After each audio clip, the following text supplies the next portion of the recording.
Ôi, mấy quả này cao chưa? Ui.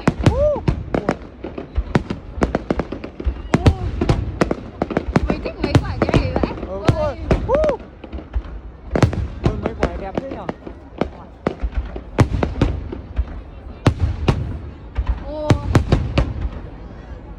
Đấy, thích mấy quả như này này đấy. Đấy. Ôi, lung linh luôn. Ôi. Ôi. Trời ơi.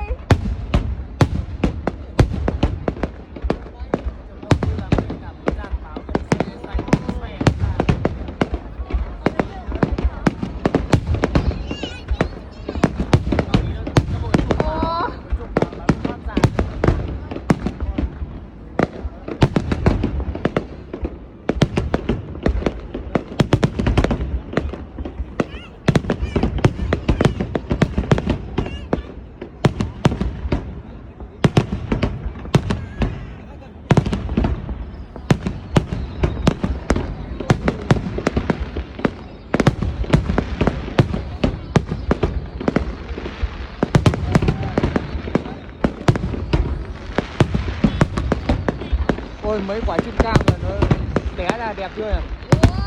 Ôi, té ra kìa. Ôi, ôi, mấy quả đẹp thế nhở?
Ôi, thành hình bông hoa này.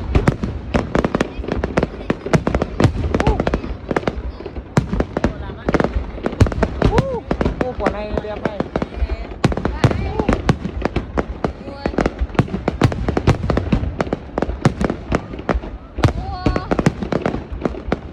Ôi, quả này đỉnh đầu luôn. Ôi, quả này quá đỉnh luôn.